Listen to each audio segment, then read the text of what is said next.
నిజానికి చట్ట విరుద్ధంగా ప్రవర్తిస్తున్నారు. దీనికి సంబంధించిన కొన్ని ఆధారాలు మీ అందరికీ అందజేస్తున్నాను. నా భర్త నెల 11వ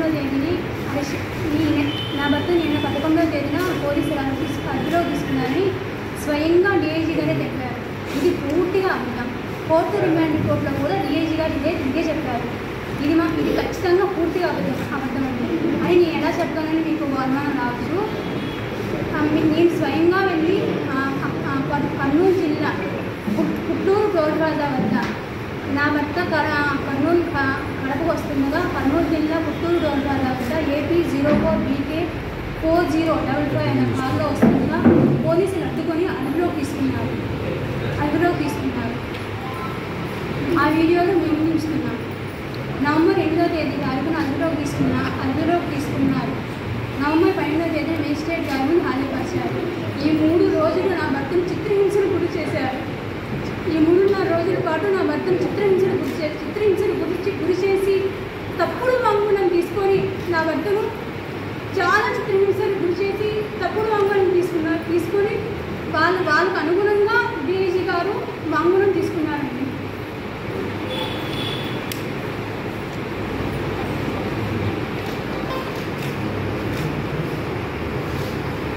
ఇదే విషయాన్ని డిమాండ్ పెట్టే సమయంలో నా భర్త మేజిస్ట్రేట్ గారి ముందు కూడా తెలియజేశారు. మేజిస్ట్రేట్ గారి ముందు చెప్పిన నా భర్త చెప్పిన విషయాలు కూడా కాపీలు కూడా మేము ముందుస్తున్నాము. నా భర్త విషయంలో జరిగిన అన్యాయాన్ని మీ ద్వారా గౌరవ న్యాయ చట్టాన్ని ప్రజలకు తెలియజేయాలని కోరుకుంటున్నాను.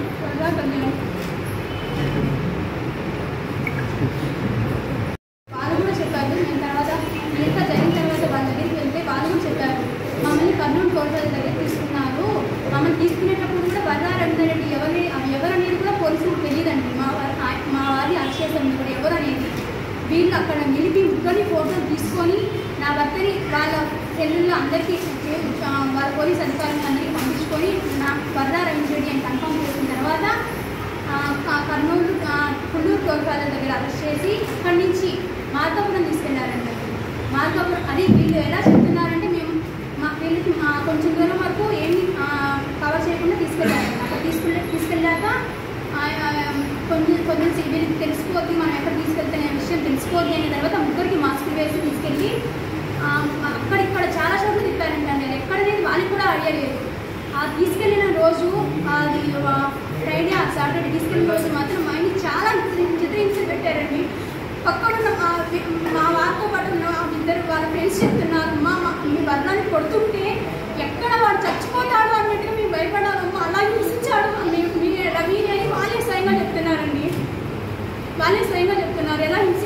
ఎలా ఇబ్బంది పెట్టారనేది వాళ్ళ పక్క నుండి విన్న వాళ్ళే చెప్తున్నారు. అమ్మా మేము భయపడ్డామమ్మా, ఎక్కడ ఫస్ట్ మీకు చెప్పినట్టు మీరు ఒప్పుకోవాలి వర్రాని మా ఆయన చాలా హింసించారంటండి.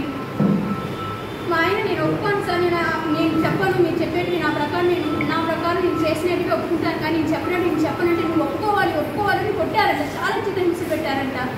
ఆ తర్వాత మళ్ళీ అక్కడి నుంచి మళ్ళీ కొంచెం ఒక రోజు తర్వాత మళ్ళీ తీసుకెళ్ళి మళ్ళీ హింసించారంట. అది మీకు ఎలా తెలిసిందని మీరు అడగచ్చండి. స్వయంగా మా ఆయనతో పాటు ఉన్న వాళ్ళ ఫ్రెండ్సే ఆయనతో పాటు ఇద్దరు ఉన్న వాళ్ళే చెప్పారండి. స్వయంగా ఏం జరిగిందన్నా ఎలా జరిగిందని మేము అడిగితే వాళ్ళ ఇంటికి వెళ్ళి వాళ్ళు చెప్పారు, అమ్మ ఈ విధంగా జరిగింది, ఈ విధంగా హింసించారు. ఈ వర్రానైతే చాలా మేమైతే అతన్ని ఏం చేస్తారు అనుకున్నామమ్మా, మేము చెప్పింది నువ్వు ఒప్పుకోకుంటే నేను ఎన్కౌంటర్ మీతో పాటు మీ ఫ్రెండ్స్ని కూడా ఎన్కౌంటర్ చేస్తారు అని బయటికి మళ్ళీ చెప్పించుకుంటారంటండి. ఇది జరిగిందండి. ఇది పోలీసులే చాలా అసలు పక్షపాత చర్యలు తీసుకుంటున్నారు ఈ పోలీసులు. మరి కూటమి ప్రభుత్వం ఏం చేస్తుందో తెలియదు, పోలీసులు ఏం చేస్తున్నారో తెలియదండి. మా ఆయనకి మాత్రం ఎలాంటి అన్యాయం జరుగుతుందని మీ ద్వారా కోరుకుంటున్నానండి. లేదండి, స్వయంగా నేను చూశాను. స్వయంగా నేను అక్కడ కోర్టుకి వెళ్ళినప్పుడు సర్జరీ తీసుకున్నప్పుడు ముఖాలు పెట్టినప్పుడు చూసి స్వయంగా నాకు చూపించాడు. ఇక్కడ అరికాల్లో కొట్టారు, మోకాలు స్వయంగా నాకు చూపించాడండి. మొన్న వెళ్ళినప్పుడు ఆయన చూపించాడు, ఇదిగో చూడు ఇలా కొట్టారు. నేనైతే భయపడ్డాను. ఆయన చెప్తుంటే నిజంగా అంత చిత్రహింసలు పెట్టాల్సిన అవసరం ఏమొచ్చింది ఈ పోలీసులకి అంటే, పైనుంచి వీళ్ళకి వచ్చిన దాని మీద వీళ్ళు ఏమైనా చర్యలు తీసుకుంటున్నారా లేకపోతే పైనుంచి వాళ్ళ హోమ్ మినిస్టర్ గారు కానీ లేదా డిప్యూటీ సీఎం గారు కానీ చంద్రబాబు నాయుడు గారు చెప్తేనే కదండి వీళ్ళకు ఇంత పోలీసులు చేయగలరు. లేకుంటే పోలీసులు అనేది స్వయంగా అలా చేయలేరండి. వాళ్ళకేమో ఆయన కక్ష ఉండదు.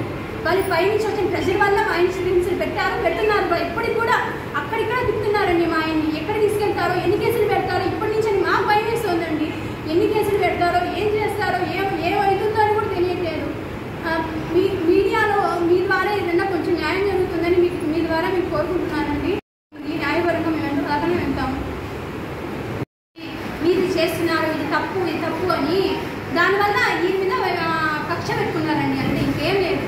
ప్రశ్నించకూడదు. వీళ్ళు చేసిన తప్పైనా ఒప్పైనా వాళ్ళు ప్రశ్నించకూడదు. వాళ్ళు ఏం చేసినా ఓకే అన్నట్టుగానే జనాలు కానీ ప్రజలు కానీ నమ్మేయాలి. వాళ్ళు చేస్తే ఎంత తప్పైనా ఓకే సార్ మీరు చేసిన కరెక్ట్ అనే వాళ్ళైతే ఓకే. మీరు తప్పు అని ప్రశ్నిస్తే మాత్రం వాళ్ళది తప్పు, వాళ్ళ ఫ్యామిలీ వాళ్ళు కూడా తప్పు అయిపోతుందండి. మా ఆయన చెప్తున్నారంటే ఇంకో విషయం, నేను ఒప్పుకోకుంటే మీ ఫ్యామిలీ వాళ్ళని కూడా హింసిస్తాను, మీ భార్యని మీ పిల్లల్ని కూడా మేము ఏ కేసులో విప్పించాలో మాకు తెలుసని పోలీసులు బెదిరించారంటండి.